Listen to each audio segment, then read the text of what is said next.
Hi everybody, Shadowflame here, and I know it's been a while since I've recorded a video, especially including Ori and the Blind Forest, and I've been caught up on a lot of summer things, hanging out with friends, doing a lot of sports, not a lot, a lot of it, yeah, and I've been a little behind, so I've decided I don't know if I want to continue exactly the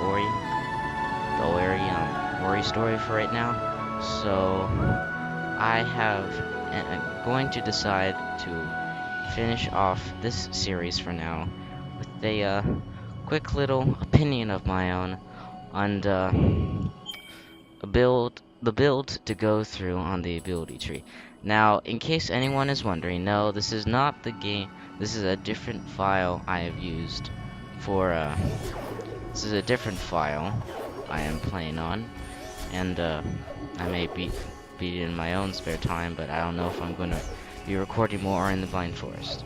But this is a different game from the one I used for originally recording. As you can tell, I have way more health and everything. And, sorry, I've also spent a lot more stuff on the ability tree. So, let's go ahead and start in with the build. So, first off, as you gain your ability points, there's these three branches you want to branch off into.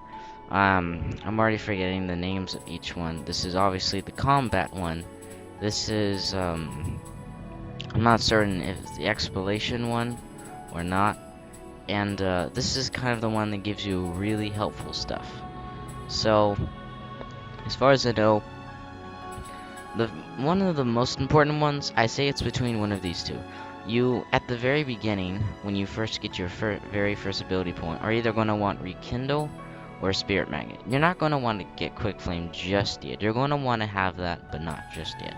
Rekindle is very helpful because it shortens the cooldown timer for Soul Links, and it also means you can reuse Soul Links, and that means you don't have to use these energy crystals every single time, and which would suck in the beginning since you only have one crystal. And Spirit Magnet is if you Spirit Magnet. I'm sorry, I cannot pronounce anything. Um, Rekindle. If you choose one of these is going to be the first one. Get the other one afterwards. Spirit Magnet makes most pickups float to Ori, and obviously that's helpful for if you're within a range, they will go to you and will be helpful, so you don't have to go and touch them, which that would be really annoying. Now after that, I like to get the quick flame, because instead of just two, you can shoot three, which means you can deal a little bit. You can have a higher damage per second rate, which can be helpful for enemies. Now, definitely you'll want to start to branch off of each one depending on how you want to play the game. But I think, in my personal opinion, the most important one is this branch right here, because it has a lot of helpful ones, including stuff like Water Breath, Triple Jump, and Ultra Defense. This one is obviously combat, increases damage, blast rage, just that kind of stuff. This is all about pickups, and if you want to find a lot of stuff on maps, this is the route to go. So I'll go ahead and give a quick explanation of most of these, and try to go through this without taking up too much of your time. Now, regroup is basically a heal when you're using a Soul Link, which is very helpful, because as it says right here, definition, regroup. Creating a Soul Link restores one life cell. That is very helpful if you're low on health and you want to create a new Soul Link. Off. Sometimes when I have played it myself, I actually liked to have a lot of these just so I could keep on refilling back my health. But that's not a strategy I recommend. That was just what I was doing. Charge flame efficiency halves the cost of charge flame. It's not a super important one, but it can be helpful in some ways. Ultra Soul Link, creating a Soul Link restores 2 life cells. That basically means it's the same as a regroup, except for, of course, you get 2 back. 2 instead of 1. Water Breath for those of you who haven't played the game yet, eventually there's going to be parts where you can swim underwater, and if you don't have this ability, you'll have a little thing above your character that will gradually decrease, and that's your breath. Water breath will allow you to breathe in clean water. Now, what that basically means is after you clear the Ginzo tree, like get out of it after restoring it, you can swim in any water, and no little bar thing will gauge you. You can stay in there for as long as you want. Soul Link efficiency, I think this one is not super important in my opinion, but it's more important than the charge flame efficiency. It halves the cost of Soul Link, and that can be helpful in some cases if you're low on crystals or just don't have a lot in general. Triple jump is, I think, the most helpful one in this energy thing. It gives you a third jump in the air because originally, if I hit, oh, nope, that's the wrong one, sorry. Just hit escape in general. These are all your abilities you get, and one of them is double jump. However, you don't get a triple jump unless you spend your ability here. And the final one, which requires 3 ability points, I have none spent right here by the way, is Ultra Defense. It reduces the damage inflicted by enemies. And that's just, it already says what it does. It reduces the amount of damage. I haven't gotten this upgrade yet, so I don't know. I'm not 100% certain how much damage, but I'm guessing it takes off like 1 or 2 points of damage. Now continuing on to the purple line, I'll just call them by their color. The map marker thing will make most pickups from the mark, and that means these little experience things.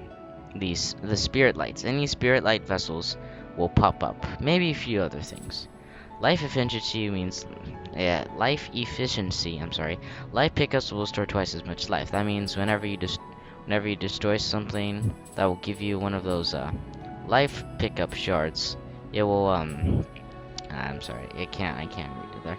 But that means you'll get 2 back instead of just 1. It's Ultra Spirit Magnet, which I think is also pretty helpful, obviously more helpful than this, means most pickups will be automatically absorbed. That basically means once you destroy an enemy or destroy anything in general that gives you a spirit light or any of these light pickups or spirit pickups, it'll automatically float to you, which is very helpful. Energy efficiency is basically like this. Instead of restoring twice as much life, it rewards you 50% more energy, which is very nice. Ability markers makes ability cells to open the map. This is for if you want to get ability ability cells, which immediately give you already one bar of experience, which is pretty helpful.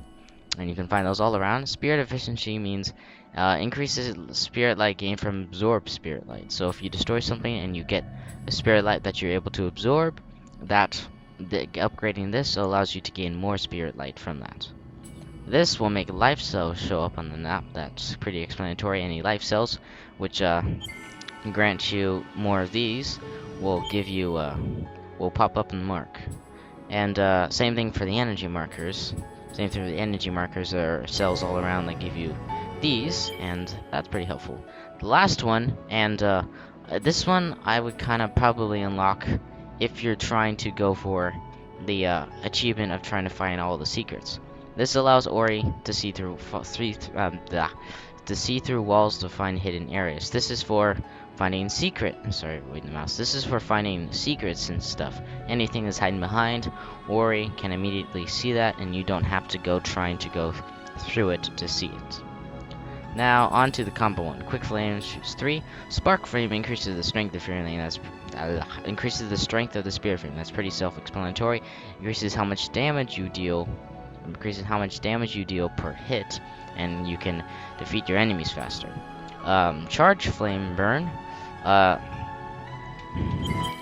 This is this ability right here. Not wall jumps. Charge Flame, which is just basically, I'll go ahead and showcase it here for those of you who don't know.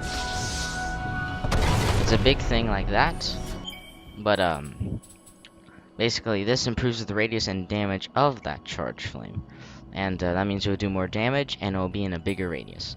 Spirit Flame. Split Flame allows the Spirit Flame to damage 2 targets at once. So that basically means your flames will now branch off. So one will divide into two, so it can attack two enemies at a time if there's multiple enemies for attack, which can be very helpful against multiple enemies. Ultra Bash, which is for this one right here, Bash. I can't showcase that right now, unless I have some. I can't showcase that right now in this area. But basically, it lets you lock on to an enemy, and you can like just bash your head into them. It deals some damage, but it's mainly for launching you to other places. This increases the amount of damage you deal by when you use it, and allows it to bash through enemies, which is helpful. What that basically means is that if you're going through multiple enemies, that's what that means. You can bash through the enemies instead of just hitting them and taking damage. Cinder Flame, pretty much like Spark Flame, it further increases the strength of the Spirit Flame. Ultra Stomp increases the radius and damage of Stomp. Stomp is this ability right here where you go down, you just do like a big stomp thing, and this just increases the radius of the area affected. It will damage and how much damage it will deal. Rapid Flame allows the Spirit Flame to be fired more rapidly, so you have a higher damage per second, basically. Well, this one just grants you can hit 3 at a time. This one basically just lets you do that 3 at a time much faster. I haven't unlocked these two, as you can tell. I've unlocked this one a little bit less than these, but this is Charge Flame Blast. Further, just like Charge Flame Burn, it further enhances the radius and attack damage to Charge Flame. Ultra Split Flame is just like Split Flame. It further increases Spirit Flame damage and allows to hit 4 targets at once. So it does 2 things. It does Split Flame, increase that, and just like Spark Flame, it increases the damage like Spark Flame even more than Cinder Flame, and instead of 2, you can hit 4 targets at once with just 1, which is very helpful. So, I don't know if I'm pretty sure I already explained this, but I recommend building up this one first, so you can get that triple jump, or a triple jump, and then start working your way zigzagging along these two. As far as I know, you want to at least get this one to triple jump. You don't have to unlock this one, or Water Breath is fine. Or if you don't want to have double jump, Water Breath is fine. Or you can unlock it as much as you want, but you should obviously have one of each, unless you're trying to unlock an achievement. But I recommend getting this triple jump. It can be very helpful in some situations. If you don't want to, if you don't want that triple jump, then it just means you have to stick with a double jump. This one, I recommend that you upgrade all the way up to at least Ultra Spirit Magnet, because that can be very helpful for most pickups to be automatically absorbed. That basically just means that it'll immediately fly to you, and that can be really helpful. And then you can do this one farther if you want to go searching for ability cells, life cells, and energy cells, and all that stuff. Obviously I did because I wanted to. I'm sorry. And this one I think is also pretty. They're all helpful in general. I think this one is the most helpful all the way up to there. This one most helpful all the way up to there. This stuff is all optional if you want. This is pretty optional. Well, I'm sorry, all of this is optional, but if you want to spend ability points, this one is the most helpful, I think. This one is most helpful up to here. Everything else here, it's kind of like you don't really want to spend your ability points on these unless you want to go hunting around the entire map. This one is really helpful if you need to get rid of foes easily and not take too much damage. I think it's really helpful. Anyways, I hope this wasn't too confusing. And this is my quick explanation. By the way, I'm not using controller for anyone who wanted to know. But this is my quick explanation on the build of of how I would personally spend my ability points and the ability tree in Ori and the Blind Forest. And the ending video for Ori and the Blind Forest. So I hope you enjoyed this video. Please like and subscribe. I will be launching some new content. It's not going to be on the Blind Forest, and it's also going to be a surprise. But maybe a little bit surprised, mild surprise, but it's gonna be something new, different, and for those of you that wanted Ori in the Blind Forest, I'm sorry, it's not gonna be Ori in the Blind Forest. But anyways, hope you enjoyed watching. Please like and subscribe, and I'll see you later in the next episode. Bye.